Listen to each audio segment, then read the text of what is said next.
Alright. I guess...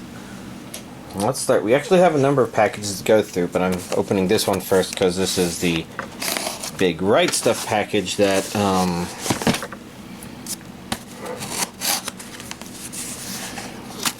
well, I think I had a vague idea what was in it, but I guess we're going to find out for certain when I open it.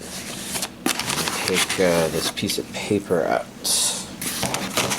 which most likely contains my address. Yes? Now I'm trying to remember. Is that the kind of receipt that Right Stuff has? I'm pretty sure this was the Right Stuff package. I'd turn it over and look, but, you know, that side definitely contains my address, so... no goal.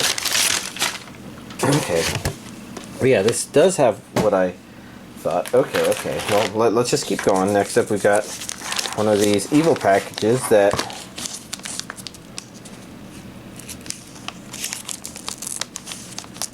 I don't know if I'm tearing from the right side, but...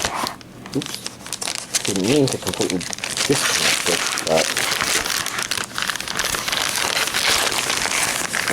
be careful. Yeah, nothing else in there. Good. Let's actually do this one next.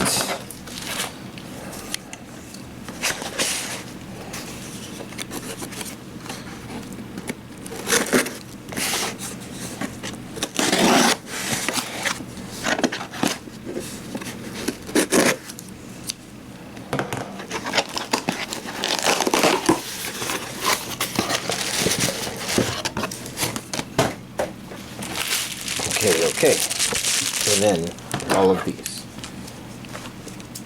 which this helps with. No. I'm just afraid that I'm going to accidentally poke an eye out if I do it that way. But you know what? I'm doing it anyways, and it wouldn't be the most expensive purchase of this week. Which I will talk to in approximately the end of this section of the video, I think.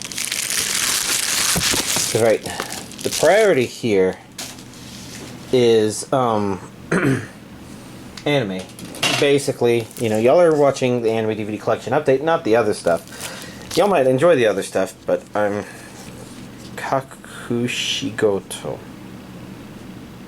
That definitely looks actually kind of intriguing. I'm not sure what it's about or if it's a movie or a series. But we're taking that sticker off anyways. Because the sticker isn't an expensive thing. What does your dad do for work, Hime-chan?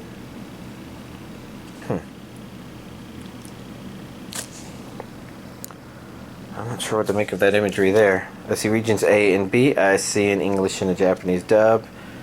That looks like 12 episodes. Interesting. It might be oh.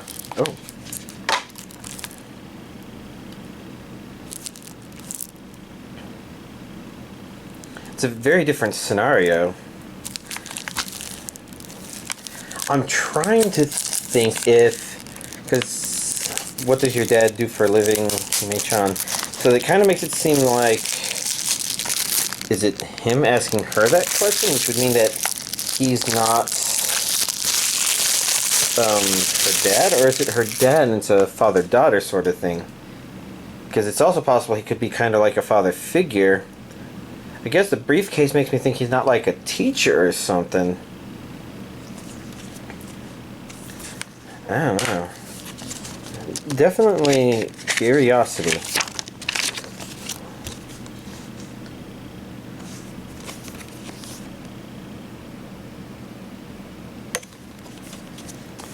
And it's also possible that it could also be doing something else weird where, like, maybe they're the same age. I doubt it, because these are two very distinct styles. This is definitely one that's supposed to indicate more of an elementary schooler, and this is supposed to be indicating somebody that's maybe an office worker. Or at least along those lines. So, I don't know. Could just be a teaching the next generation sort of show, and I don't know, that sounds kind of cool. Vinland Saga.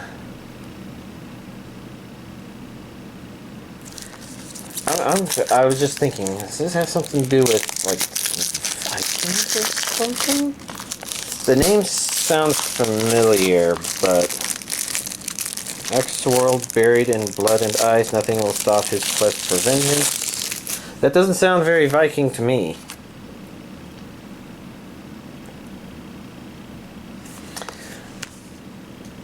Huh.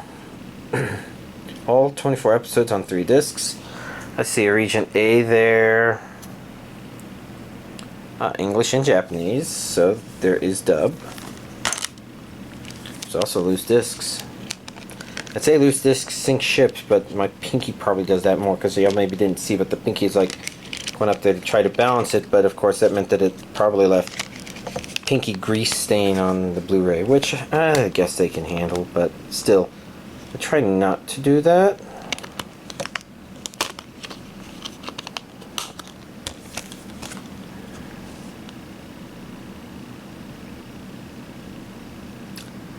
I'm not so sure, again, back and forth. I can't quite tell what the feel of the show is. Interesting. Mitchiri Neko. Yeah, anime. Just in case you were confused. And thought this was the chewing gum. Actually, if it was chewing gum, those kind of colors, it'd be kind of interesting. This one is subtitle only. It's expected. That's at 13 episodes. They're the cats meow. Because they're the cats. Meow. Okay, I did notice that the inside was different because, you know, the general color scheme was very similar. Except this multicolored cat wasn't there. I forgot what they're called. There wasn't a bumblebee cat either. It doesn't stop me from having hiccups, of course.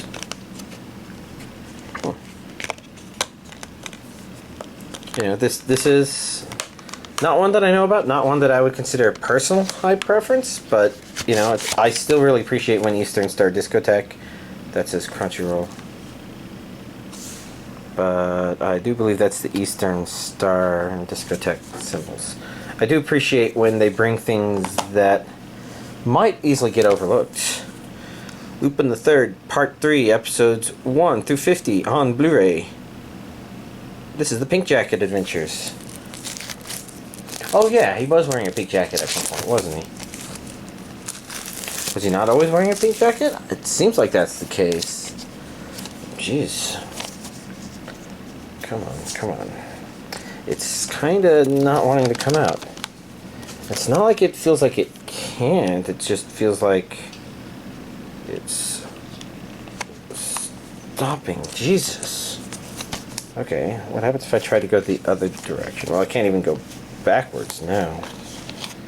Well, but there we go. I made more progress. And let's take a look at the back to see Japanese with English subtitles only. I don't see anything saying Norwegian coding, but that's okay. Okay, same cover. Although there's a reversible cover. Disc 1, Disc 2, Disc 3,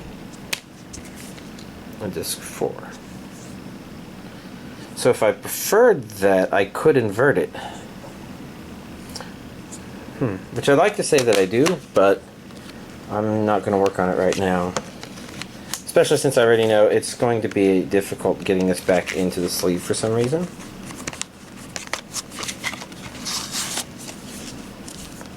There we go. Next up, we've got Kenichi, the Mightiest Disciple, the complete first season on Blu-ray. So, this was definitely released by one of the bigger companies before. I'm tempted to say Funimation, but I don't know for certain.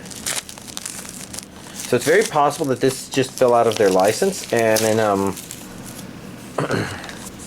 Disco Star Eastern Star and Discotheque, not Discotheque and Eastern Star.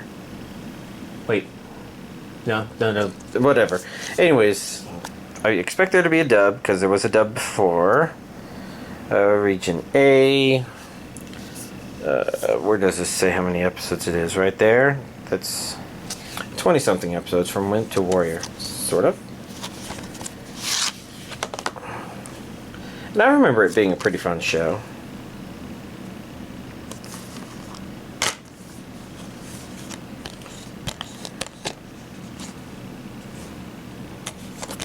Well, now it's available on Blu-ray. I do think it comes from the era when releasing the stuff on Blu-ray is maybe not as much of a game, but maybe it's not as old as I remember. It's hard to say. It was I definitely remember watching it before I moved out, so the closer it is to the turn of the millennium, the more the digital version of the animation already has a resolution that is as good as standard definition TV is going to get. So scaling it up to Blu-ray usually doesn't net you anything too much more. Grimm's Fairy Tale Classics Season 2. This is 23 episodes in standard definition, so I would expect this to be a one-disc wonder. If we look in the back, we will see that there's an English dub. Region A.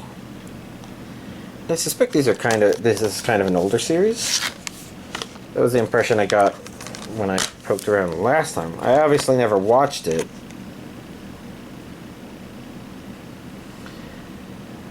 And this definitely looks it. That one's a little hard to tell because while it does kind of look it, it's small enough that it could be a newer thing imitating an older style, which we've definitely seen of. But yeah, there's the one disc.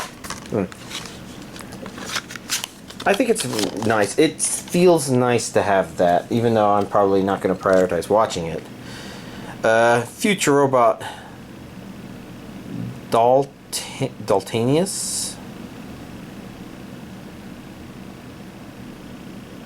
I'd say that robot looks familiar, but it's probably from that YouTube video, the Japanese mecha sizes. That's really all about how it's a video that's subtly about Gurren Lagann.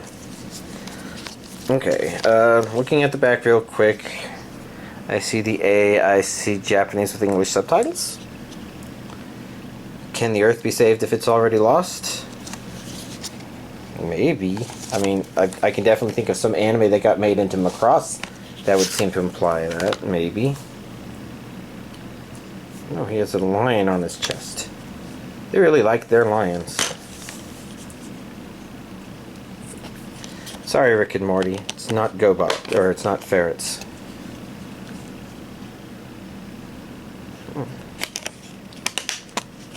Not much comment since, you know, I'm already iffy about sampling mechas as it is, so older school mechas don't tend to fall on that radar. And last but not least, we have Fate's Stay Night, Heaven's Feel.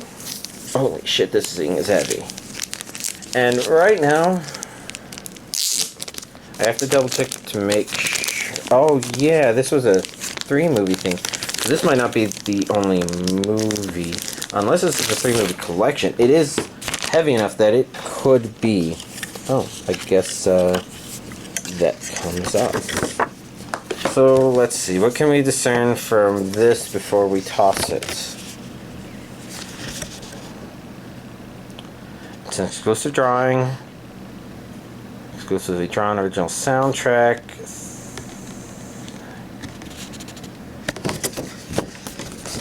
I hope I didn't miss other ones in this series. I worry about the fact that I do sometimes miss stuff. Not really for y'all, but because animation materials. Because I'm just trying to... Okay, that's a lot of text. Really small text, too. We have an art book.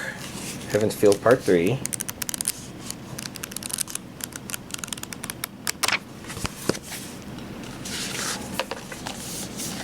Now here's the real thing. And this may be worth watching just because Well, first of all, I have to make sure I have parts 1 and 2. And if I don't, then I really skimped on keeping up on top of my updates. But before I continue on, I also got a new phone. I don't know. I guess I didn't even expect to get a new phone. You can kind of tell from that, okay, yeah, that's a fancy, newer camera. But this is a Samsung Galaxy S21 Ultra 5G, I guess. So the problem with my old Samsung Galaxy 11 is, as you can see from there, it's starting to expand, which is kind of how my Galaxy S7 also went. Guess you can't see the expanded battery as much in that case. Weird stuff. But yeah, that definitely makes this an expensive week because, buying a new phone, especially not going for a cheap one, Anyways, here's this week's anime DVD collection update. Okay, a lot of stuff to talk about. But let's get the obvious out of the way. I finished Sword Art Online Alicization. I thought it was a pretty weak ending.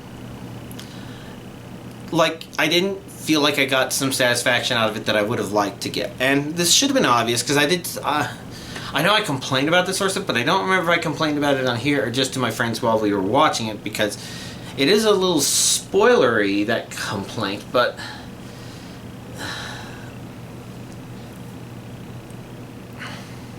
I'm trying to think how to complain about the one that happened in here as well, because that one's also very spoilery. But let's just say, sometimes, a lot of our storytelling tropes cover the same sorts of grounds over again. And sometimes the thing that makes revisiting these interesting is getting to experience things from either a different perspective or seeing how new people react to the situation or things like that. So I think it's that thing in particular where you see people react to situations where you're like, I've seen people do this before, I want to see how you do it. And that's one of the disappointing things about this show, is it has a couple of moments like that are actually really important moments. The one from this one I watched obviously being way more important. But the fact that they didn't include that stuff kind of shows they weren't quite in, I would call it, the correct mindset. But the truth of the matter is, people probably enjoy this and I just don't. So it might be more accurate to say that they weren't in the correct mindset for me to enjoy it.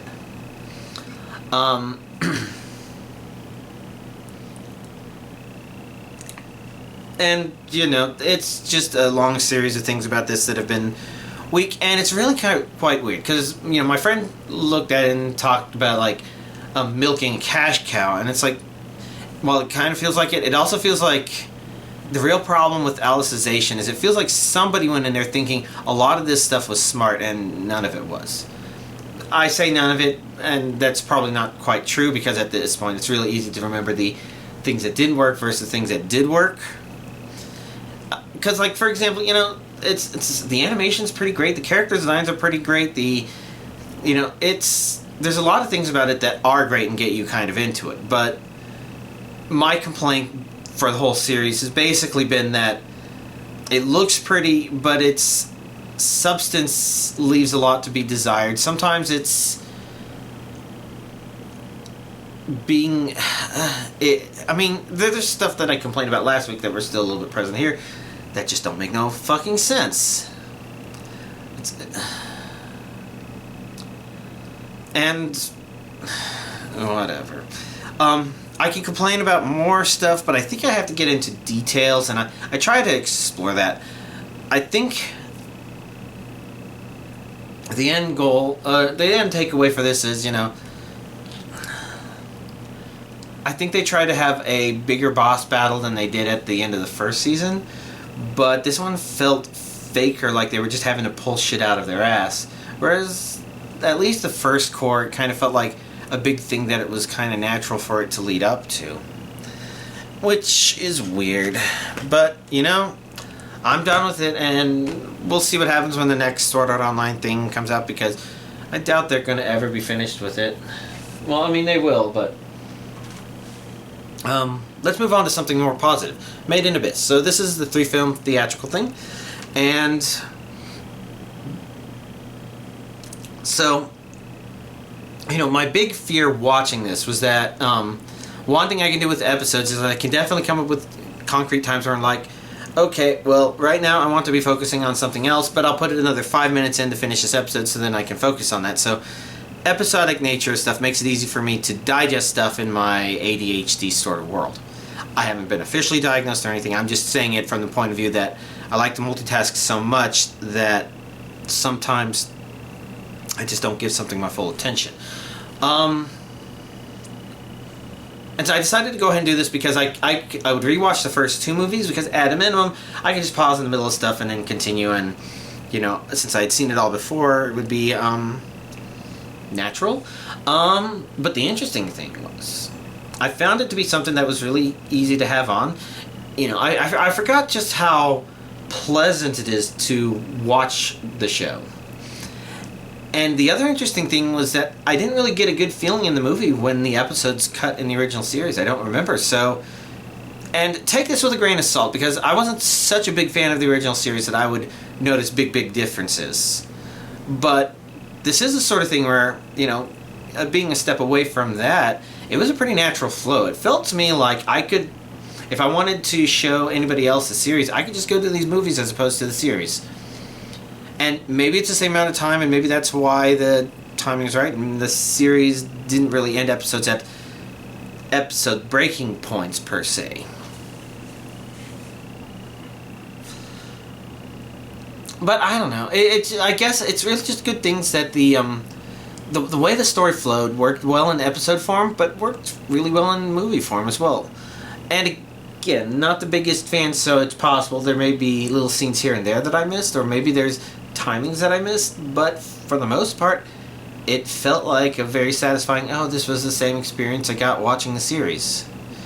And again, I take that with a grain of salt, because in my experience, when you have a movie version of something, you tend to have a very different experience, because normally it's a chance for them to also revisit and edit it in a different way to kind of give more emphasis on things they want to give more emphasis to. I think Poila Magic Madoka Magic is a really good example, because it gives a lot the first 2 movies, which are a recap of the series, pretty much give a lot of weight to the later half. So they retell some of the earlier stuff quicker, later half a little more in line with the way the series went. And I can kind of understand some of that, but in my personal opinion, it is better to watch the series simply because some of the stuff that happens later is actually directly designed to contrast with stuff from earlier, which is missed in the movie, but I thought was a really powerful example of something that show did. And likewise, when you have the Gurren Lagann movies, which are a retelling of the series, so there's 2 Gurren Lagann movies retelling a 27-episode series. There are some things that I definitely like in the original series more. I don't think I can talk about specific ones without spoiling, so I won't. But the general idea is, while there are new scenes in the movies, some of the pacing for the way certain things were discovered in the series is better, even if it means that the series also had moments that were a little slower. And so to me, the Gurren Lagann movies are movies you watch to go through the story again, but to kind of have things added to them. And while the first movie is, I'd say, good in that regard, I mean, like, there's important development stuff that I feel was handled better in the series. Some of the new stuff in the first movie is really cool and neat.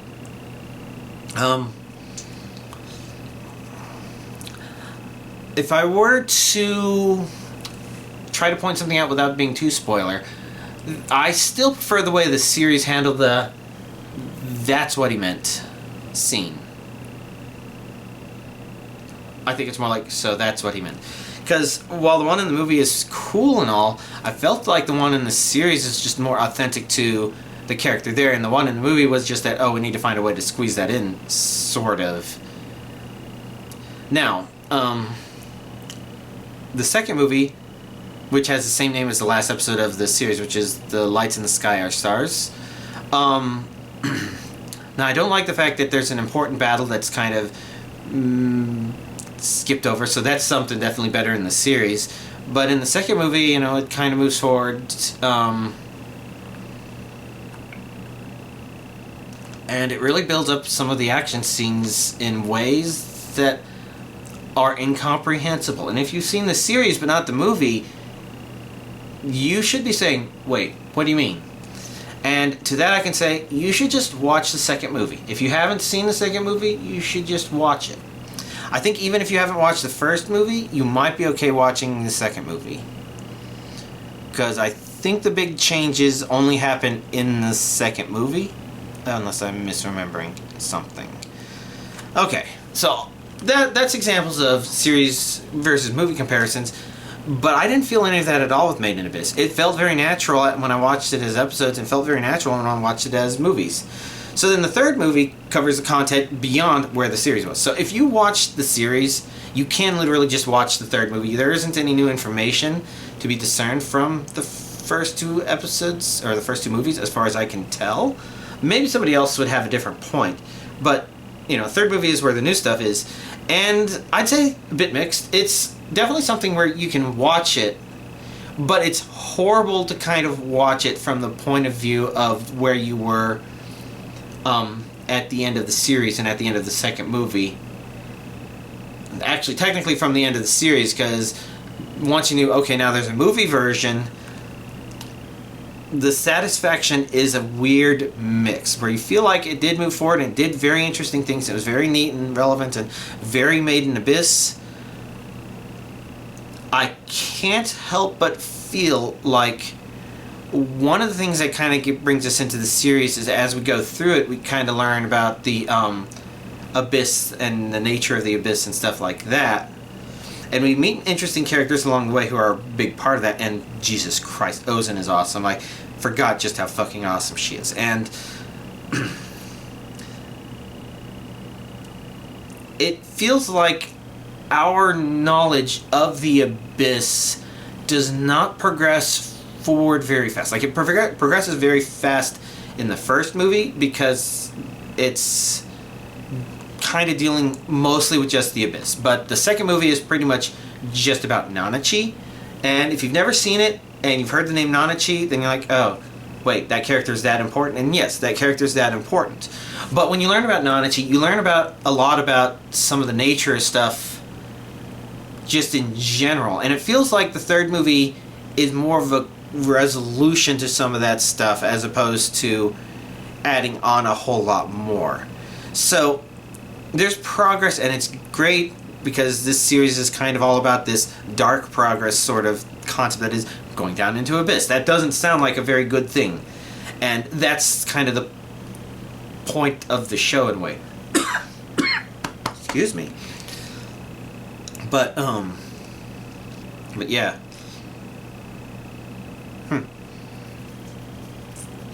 Anyways, you know, it's easy for me to complain about a whole lot of that. But this one I didn't have much to complain about. And again, these things about the third movie are kind of weak. It's a good movie. It's just one that I think makes me more excited for the content that comes after than the content that came during it, which would be different than, I guess, movie 2, where even though the pacing of movie 1 and movie 2 are different, they were there in the series as well. Season 2, or movie 2, kind of felt worth it. Oh well. And that's all weird stuff. I do have Snafu Season 3 on the top of here, but the main problem is I haven't, I just don't remember Season 2 well enough to want to watch Season 3 yet. Like, I think I remember one or two things from Season 2. I mean, I flipped through Season 1, but Season 1 is easy to flip through because that one left a much stronger impression. There's a lot of dark stuff that happens in there, I think. And I mentioned before that one of the problems with the main character is that even though he comes up with a lot of things that are thought-provoking, he comes up with plenty of things that are supposed to sound thought-provoking but are actually kind of dumb. I think the biggest example I keep coming back to is the idea of the advantage of being a solitary creature, and that's why he wishes he was a bear. And if you've never heard me point this out before, bears, even though they are solitary creatures, are also kind of an example of the advantages of communing of being part of a group. In particular, a bear, while it's a life form, is not just a life form. It's a multicellular life form, and each cell, is its own kind of life. With the right mutations, you can have a cell that just reproduces infinitely. I think we have a cancer from a lady from, 1920s, 1940s, or something creepy like that, that's still alive today because it made itself immortal, basically. It mutated right stuff. Yeah, normally the body fights that sort of thing because and the individual cells are a part of that battle to prevent that, because the goal of the multicellular community is to follow a certain general set of paths, and some of those involve making sure we have well-defined behavior of different parts of our body and stuff like that, which is part of the reason why life on this planet is new offspring, because in order to make sure things have the ability to adapt, it's been best for bodies to kind of encourage that, make sure you have a lot of things that start fresh so that nothing gets kind of stuck. Oh, I got used to doing it this inefficient way, and so we're stuck there. It's about never being stuck, really, when you get down to it. And, it's unfortunate for us because as sentient life forms, we can be aware of that and wish that that wasn't the case, but it's nature, and it's also natural to kind of be afraid of the consequences of the implications that, you and I, we're all going to eventually die. That's just the reality. But the important thing is that, we're not now, and cancer is a really good example, because if a cell decides to be cancerous, it can consume materials faster than the body's ready to bring them in, which can kill you. And, that's the thing. It's why you've got all these cells in your body, and while they're individual life forms following the same blueprint. And so it's really weird, because while I am me, I'm also a trillion other little things that don't even know that they're me. But they're doing their best to try to be, and their choosing to work together is what allows someone like me to exist, and something like me existing allows us to... I call us the dominant form of life on the planet, and it should be understood that that doesn't necessarily mean we're the most biomass, but it does mean that we have the most capability of choosing to go to places and making things more hospitable to our conditions, whereas a lot of things out there aren't quite as skilled as that. So even ants, which I do believe have more biomass on the planet than us, I do believe ants don't quite have that much control. So how many ants can you say, oh yeah, well I've got a second cousin's cousin that can live in Antarctica? I maybe somebody could tell me that there's ants that live in Antarctica, but it'd be kind of a bit surprising. And then from there you go, okay, what about ants that live under the sea? Or go to the moon. Any of those. Those are examples of just what... Those aren't even just like human society, but just the general multiplying nature of cooperation. So the cells in our bodies cooperate to make us, and we as people cooperate with each other to try and make the environment around us stable. So even if I'm like, oh, I need to be solitary, electricity is still being produced by other people. If I was producing it myself, whatever I'm using to fuel it is probably something that was created through the ingenuity and the hard work of a lot of other people. And so that's why the bear thing is kind of weird, because it sounds smart, but it's kind of shallow, because it's taking a very limited view of the situation, and maybe that's part of the point. It's really hard to tell, because some of the other things he says are maybe not quite right, but they got some dark depth of truth to them. And that was the first season of Snafu. It kind of had these small hints of... I'm not sure that people would actually fall for that, but I feel like the anime making a statement about it feels meaningful. And the second season didn't quite have that to it, if I remember correctly. And that's, I think, why I don't latch onto as much from it. Because the second season was trying to be more, oh, we need to continue telling a story to adapt the characters. And I suspect the third season is pretty similar. But, again, I haven't had a chance to. I also haven't had a chance to watch the Rick and Morty season finale, which I kind of realized should have aired yesterday, and I didn't check my usual places to see if it was. Instead, I know I need to record this video because I'm on PTO again this week, and that means that tomorrow I'm going to wake up later than I normally do, so I need a processed video to upload to YouTube to publish. If I don't, then whenever I wake up, then I'll start the processing then, and y'all can expect a late video. So, hopefully you're getting this video tomorrow as planned. And by the time y'all see this aired, I'll probably have fired up Rick and Morty season finale and given it a watch. Because I know a lot of people's opinions really changed when they saw the full version of the cold open, which changed our opinion on what Morty was doing. One from, oh, that's silly little pervert. You know, maybe we're kind of funny, but we're just kind of rapping, you know, waving it off. But now it's like, wow. Now I'm totally on Morty's side. No, like before, you would only have been a little bit on Morty's side just because it would have been entertaining, but now, totally on Morty's side. And I won't say anything else if you don't know what I mean and what's going on, but it's interesting how much additional context gives people the ability to start concretely stating that. What about other watched stuff?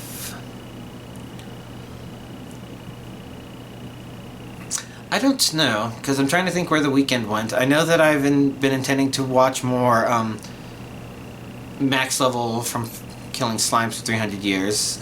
Just because, you know, people are saying that one's good and stuff, and I still want to give it more. I think, again, my point has been that compared to My Life as a Villainous, Villainous gives you a hook. So you're like, oh, well, I guess I'm kind of curious to see how that resolves. And 300 Years, or sorry, Max Level, yeah, both. 300 Years Max Level Slimes. That one doesn't quite give you that. So, I'm curious to see where that goes. And I mentioned before, earlier in the video, that this has been an expensive week. So, let's talk about some of those expensive things. You know, a new phone is always one, and when your battery starts expanding, you know, either you figure out how to get your battery replaced, or you're like, I don't want to spend the time to think about it, I'm just going to get a new phone. Obviously, that's a position we can't all be in, so I'm definitely very grateful for the fact that I'm able to be in that position right now. But let's talk about some of the other stuff. So normally for dinner today on Monday nights, I've been alternating doing something and cooking myself steak dinners. And it was interesting because today, and I'm guessing because it's Labor Day, I think my normal selections weren't looking as great. You know, they didn't look bad per se, but they didn't have as much marbleization. And if you aren't very aware of the terminology, marbleization, when you're referring to meats, tends to see that you can see that there's a balance of fats to meat. Basically, the fatty parts is the white parts in there.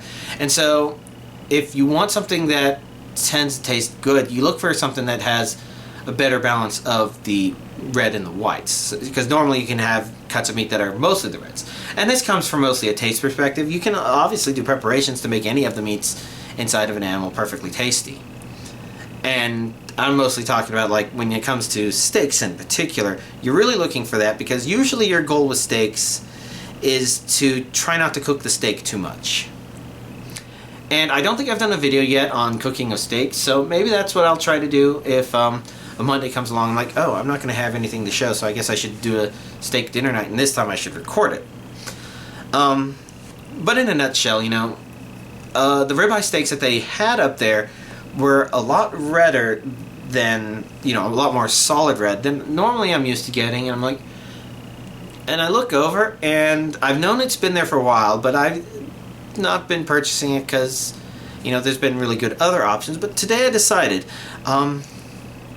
so just to the side, my grocery store has had Wagyu cuts of meat. In particular, I decided to go for the Wagyu ribeye. And if you hear me saying that, that's probably making some of your eyes bulge, because you're like, oh, isn't that pricey? And the answer is yes. It was like $40 a pound, and I got £1.25, so it was a $50 piece of steak. But I kind of figured the marbleization there looked wonderful. I mean, it probably always has. It's just that it's never looked so much better than the prime that I've never considered. But today I decided, what the hell? I'm going to do it. I'm going to give it a try. And I'm going to try and, I'm going to try to experience it, keeping in mind that it is very easy for people to pay more for something and to think it tastes better because they paid more. It's a weird psychological effect where I think they've given people literally the same food, but the more they've had people pay for the food, the better they think the food is. And so I'm trying to evaluate it from a step above that, or below that, or whatever. Where I'm trying not to include that. And some of the stuff I've read could be true, but my experience was two things with it. So I cooked it the way I've cooked all my other steaks, and it sounds like I've been doing a pretty good job from the guy behind the meat counter, just because he gave me a really quick, oh, this is what you should do. And I'm like, that actually sounds exactly like what I do, except I do it in pan. It's not the most ideal way, but I guess I'll have to have the video talking about cooking of it. The point is, it sounded like what I do is good enough, and so what I did that tonight, and my experience was, again, these two things. First is that the meat was a lot easier to cut.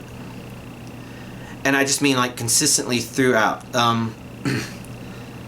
Sometimes it was so hard to get it right that it was hard to get it on my fork. Like, it was meat that was that soft. And that was very interesting. The other thing was that I think when you normally eat steak, you'll definitely have bites that are like, oh, this one was really great, and this one was great, and this one was pretty good. And sometimes you're like me, and occasionally you get a bite that was like, that one was okay. Sufficient. So it felt to me like the entirety of the steak was more on that every bite tasted good spectrum. And I know there's some part of it that's, since I've been cooking steaks every other week for the past couple of months, I've definitely gotten more used to doing that again. So some of those earlier ones aren't going to be as good as some of my last ones. But again, this is trying to think from 2 weeks ago. It felt like more bites were consistently good than usual. So I don't know that necessarily makes it worth the price, per se. But it does mean that it is a treat you can consider having for yourself every once in a while, if you're willing to pay the price. And, this is like all the other anime reviews where it's just like, you can go there and say, $50 for a piece of steak, when normally I could get 2 or 3 for that price. Yeah, I could completely understand nobody wanting to jump on it because of that. So instead it would have to be something where you're like, I have a whole lot of money, I've seen that there, I just want to give it a shot. And remember, I say a whole lot of money, not like Jeff Bezos. I mean, y'all know that if I had a whole lot of money like I was a billionaire or a millionaire, I'd have a fucking house. And I'd finally have shelves so that people would stop complaining about all this crap. Because, I don't like it either. And I would like it where if I did have these things that I need to process, if they had their own shelving just to eventually be processed. Because this is bad for the tables. And these are barely tables. But you take a step back and you're like, well, okay. It's the kind of person that's like, I haven't bought a phone in a couple of years. My current one has its battery expanding. My savings account is healthy enough. I'm just going to get a new phone. And so it's that kind of mindset that can sometimes say, oh yeah, I'll just do a Wagyu. For plenty of y'all, I'm sure the question is a lot more edge case, especially people with families, because God only knows if you have multiple mouths to feed, then if that one steak costs $50, then what happens if you have to get 3 of them? Well, you might as well be getting new tires for your car at that point. But maybe Father's Day or Mother's Day comes around or something like that, or maybe you're like, I have enough money in the bank that I actually want to try this Wagyu beef thing. And you can give it a shot. And To be very specific, Wagyu beef, if you're unfamiliar, I've heard the name a whole lot, I've just never looked into it, and Wagyu literally just kind of means Japanese cow. Basically, the Wagyu cow is a cow that was bred in Japan, and it was originally bred to be a, not a food animal, but a plowing animal, I think, which generally encouraged it to have really good balances of meat and fat. And so in general, the fattiness content of Wagyu cows is supposed to be better. Now, the website was also saying other things like the balance of the kind of fats in there are much better. Saturated versus unsaturated fat stuff is better for your gastrointestinal stuff. And I don't know how true all of that stuff necessarily is, but I can say for certain that that does mean that cuts from those kind of cows would in theory look more marbleized than cuts from other kinds of cows. And that appears to be the case. Again, you know, just visually looking for marbleized steak sort of stuff. Let's see. But the other expensive thing, so my brother and his friend group, so, you know, I have multiple brothers, but one particular brother of mine and his friend group, they've been playing a lot of Dead by Daylight. Now, obviously you can guess, oh, this means that Giga purchased it. And yes, I did. Prior to that happening though, I had watched plenty of people play it and I had a pretty good idea. I liked going in. I didn't like reading the lore per se, because I kind of found that the lore was less important to me than, well, what are the mechanisms this game is playing in order to introduce all these different kind of horror elements into a single game that shouldn't be able to incorporate them all in. And yeah, I'm very burpy because I kind of also filled up on mashed potatoes and corn on the cob, so I ate the entire steak. That's probably expanding in the stomach. Lots of mashed potatoes and corn doesn't help. I really need more to drink. So if I look like I'm having trouble digesting, it's because I overate. But Dead by Daylight, you know, I've mostly been interested in some of those stuff. But since my brother's group has been playing, they've been doing a lot more. And then eventually reached the point where a lot of them were out of town and they were hoping to get the game together. I'm like, and what was this limited thing y'all were saying? And apparently in November, the Stranger Things license expires, and so they will no longer be able to sell the Stranger Thing packs. That would be the Demogorgon as the killer, and Nancy and I'm forgetting his name. Because I don't think I see Nancy's a whole lot, but then again, I can't tell the characters apart half the time.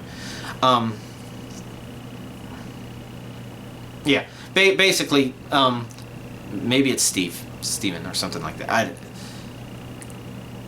So those three characters, the Stranger Things map, maybe not showing up as much, I don't know. Those would be less likely to show up.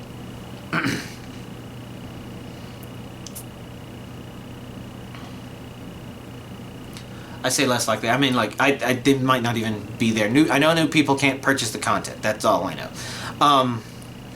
And because of that, I'm like, okay, well, I kind of did the shopping to evaluate this. I thought I knew what I would do if I was going to get the game, but I'm like, nah, fuck it. I'm getting all the DLC. So, $260 later, I now have all the DLC for Dead by Daylight, as well as the game itself. And it's an amusing game. Part of the reason I think I don't like it is because it's a very competition-inducing game, even though there's a huge cooperative element to it. And it also doesn't help that as being a new person to the game, I obviously don't know how to not be seen by the killer. So, you know, I tend to be the first to go down. Which is good for Kayla because, you know, she was the first. Putting that aside, you know, it's an entertaining game. I think the only thing making me want to go in there and play it is getting blood points to build up the characters, which is an element of the game I actually don't like, but it is an element of the game they designed in order to get people to want to play. So I can respect it that it's doing its job properly, but my problem has been that the game introduces this asymmetrical thing where people can be better at the game, not just because they've played it and gotten used to it, but also because they've leveled up their characters and their characters can do more stuff and have more items and stuff like that. It strikes me as not a very newcomer welcoming sort of gameplay design. So that kind of makes me not want to play on my own to get blood points to add more stats to the characters, but, you know, it's whatever. I also really don't like the fact that blood points are units of 1, but everything you buy with them are units of 1,000, so it kind of feels like you get more blood points than you can actually really do stuff with, but there may be other elements to that that maybe people care about. I don't know. It's just an observation. Well, what else is there to talk about? I guess my brother, David TKI, he had a Shovel Knight full campaign race today. So if you're not familiar with Shovel Knight, there's 4 games in the series. Shovel Knight, and then 3 additional games for 3 of the additional bosses. It's kind of Mega Man style game. Definitely Mega Man inspired in some ways, but it's definitely not limited to the Mega Man format. You know, you got the second game, which is Plague Knight, or it sounds like maybe they're trying to rebrand as Dr. Knight. He's a plague doctor, but Plague Knight does definitely make him sound worse. Oh shit, they're probably rebranding because of that stupid reason. Okay. Then you have the Spectre Knight and King Knight. And it's a pretty good race. Maybe I should try to remember to link it in the comments down below. Not the comments, in the description down below, just because I'm mentioning it here. But it was a pretty good race because it was my brother David against another really good runner from the community named Moo. And, you know, their times came out to, okay, this should be a pretty good race. And it turned out to be a pretty good race. I don't even mean like, oh, yeah, the person I wanted to win won. What I mean is, you know, it was tighter and more engaging the entirety of the time than you would think. And that's 4 different games, and while it's like, oh, but they're all Shovel Knight games, all of the main characters control very differently. The ideas of the best routes for each one play very differently. It's interesting. And it really goes to show a lot about how both David and Moo are just really great at these games. Especially since, you know, they didn't even really start looking like they went through the entire first game pretty well, and that's not even been one of my brother's best games. It's been one of his worst games historically, just because Shovel Knight as a game has the simplest mechanics, and so in order to whittle down the most amount of time in order to start getting really competitive times, you have to do a lot of very optimized things. And I kind of expected him to be rusty at Plague Knight because technically that's the longest game he's played. You know, like he's played the others since then, but Plague Knight would have been the one that he's replayed the least. And it doesn't help that Plague Knight is also a very, the movement is very strange. And yet, you know, he definitely looked rusted playing that again. I don't know if he entirely de-rusted or he said that his mind went boo-boo during that part. I think the mind going boo-boo is the de-rusting stuff. Or the not completely de-rusting stuff. And, you know, Moo Spectre Knight was his game and King Knight was David's game. And I'm talking about, like, going into the run, their PBs. You know, the 2 games were in David's favor, 2 games were in Moo's favor. And they bounce out to about the same time, and so my brother just spent the last couple of weeks de-rusting just for the race, and it turned out to be a really close race. Really, really, really engaging, something that you're like, I don't know. I think it's probably his best race since his old Brass Wolf one back in November 2017. And that one was really neck and neck. Surprisingly so, more so than it was supposed to be. So, pretty cool. Alright. I think I've talked about a lot of stuff. I think we can go ahead and end the video here. Y'all, have a nice week.